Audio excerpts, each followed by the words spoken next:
Hello. For the extra for chapter 5 that I thought was worth my time and yours, I think, is something that Mauricio mentions, she talks about, but she doesn't provide the literary example that backs that up. Um, I think she wanted to keep the book of a manageable size, and so she wanted like each chapter to have like one major Greek work, a selection from that. Um, and clearly, if you're going with Aphrodite, the Homeric hymn to Aphrodite, Homeric hymn number 5, which she includes, is the most important. But I think she would have done well to have included this selection from the Odyssey, where the love story of Aphrodite, Ares, and Hephaestus is provided. Um, it's a humorous story. It's meant to be a humorous story. It has a more serious repercussions in the context of the Odyssey, because the Odyssey, in a sense, is a poem about loyalty and faithfulness. And so the Odyssey opens with Agamemnon, with Zeus bemoaning the fact that humans blame the gods for their troubles, and he cites the example of Aegisthus, who got involved with Clytemnestra, Agamemnon's wife, and then murdered Agamemnon on his return from Troy. He has just been killed by Orestes, and Zeus is sort of commenting on that. Odysseus has been away longer than Agamemnon. Agamemnon got home almost right away after the Trojan War, but Odysseus has been 10 years, beyond the Trojan War, getting home. And there is the chance that his wife will hook up with one of the suitors. If that happens, of course, that person isn't going to welcome Odysseus back, but will try to get him killed so he can hold on to power. And so this matter of fidelity versus infidelity is sort of a key theme throughout the Odyssey. And this is like a comic turn on it with the gods. So the immediate context of this particular story. In the Odyssey, Odysseus is almost all the way home. He has made it to the island of the Phaeacians, who are these super sailor people. They're able to sail everywhere fairly quickly. So this is basically a device to finally get him home. But he spends about a week with the Phaeacians, and at a banquet, he is entertained by a singer named Demodocus, who sings this story, the story of Ares, Aphrodite, and Hephaestus. And he also starts to sing the story of the Trojan horse, which then causes Odysseus, who has not told his identity yet to the people of Phaeacia, it causes him to weep. And then, of course, the king says, maybe you better tell your story. And then Odysseus, in books 9 through 12, tells his story from the Trojan War up to that point. So it's basically a big chunk of the Odyssey is flashback. But this is sort of just a story by itself. It's not really meant to have greater, importance, other than the fact that it deals with the question of fidelity.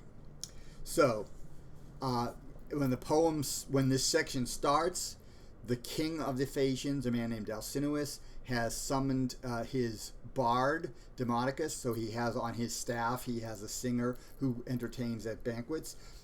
He has summoned him, and he has also summoned someone to go get his harp, his lyre, to accompany him as he sings the song. So that's where we start. So said godlike Alcinous. The herald went off to fetch the harp from the king's house. Then 9 officials, chosen by the people, masters of games and ceremonials, took charge. They cleared a level space for dancing, and had the crowd move back to free the field. The herald had retrieved the clear-toned harp, and now Demodocus moved toward the center. Around him, in a dance that was divine, those dancers in their prime, young boys, beat time. Amazed, Odysseus watched their flashing feet. The poet's chant was prefaced by the harp, and then he sang with captivating art of Aphrodite of the lovely crown, and Ares, how these lovers lay in secret, embracing in the house of Lord Hephaestus. And Ares gave his mistress many gifts after he had disgraced her husband's bed. But there had been a witness, Helios. He did not wait. He rushed straight to Hephaestus to tell him of the dalliance in his house. As soon as he had heard that sorry tale, Hephaestus hurried to his forge. His heart was bent on harm. Across the block he laid his mighty anvil, forging strong, tight chains, unbreakable, to hold those lovers fast. And when he finished fashioning that trap, the snare that served his wrath, Hephaestus sought the room where his bed stood.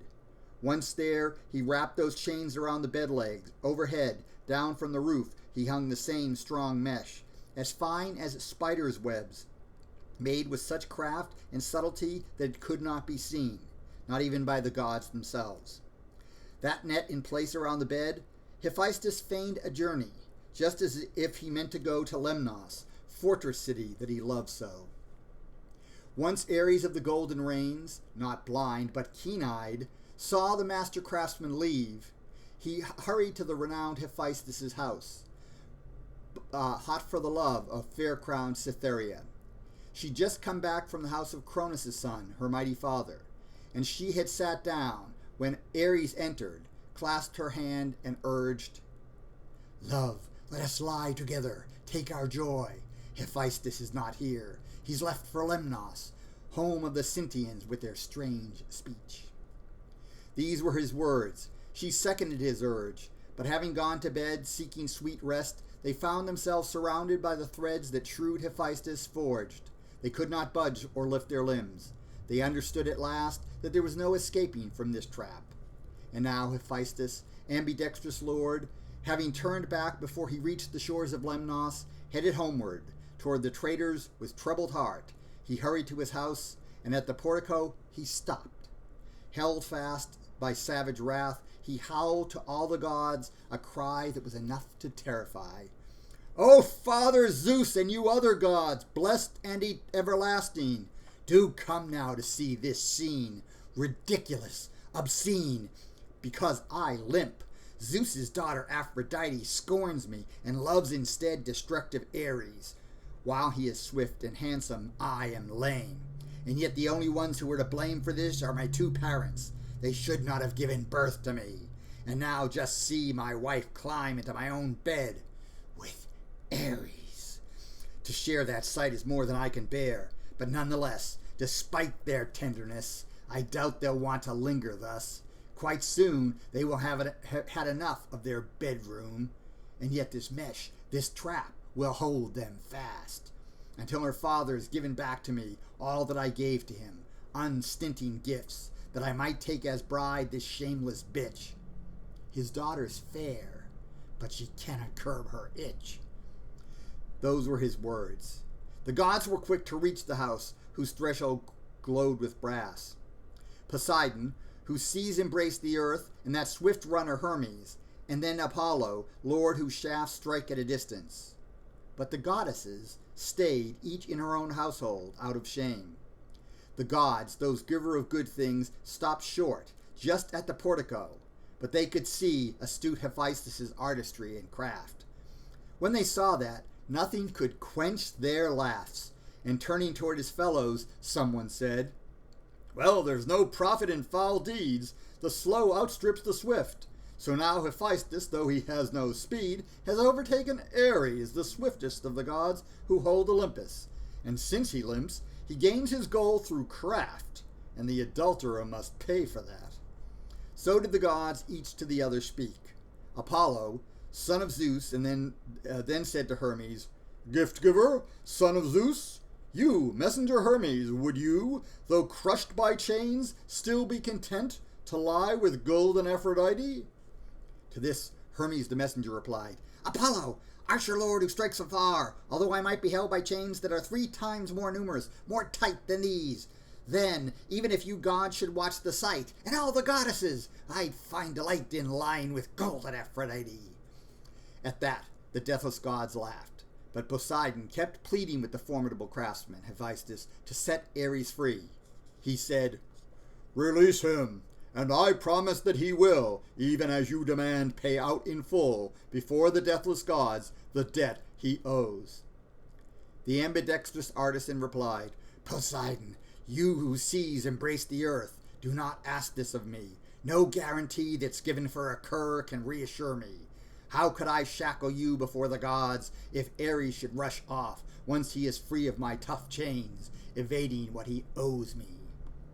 Poseidon, who enfolds the earth, replied, Even if Ares flees and so reneges his debt, then I myself will pay the pledge.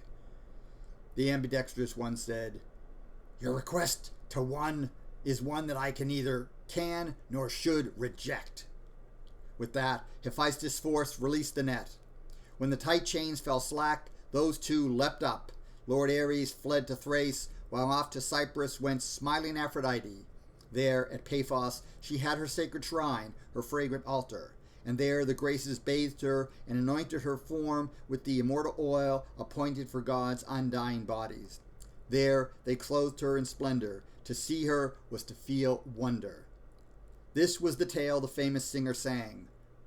And hearing him, Odysseus felt the same.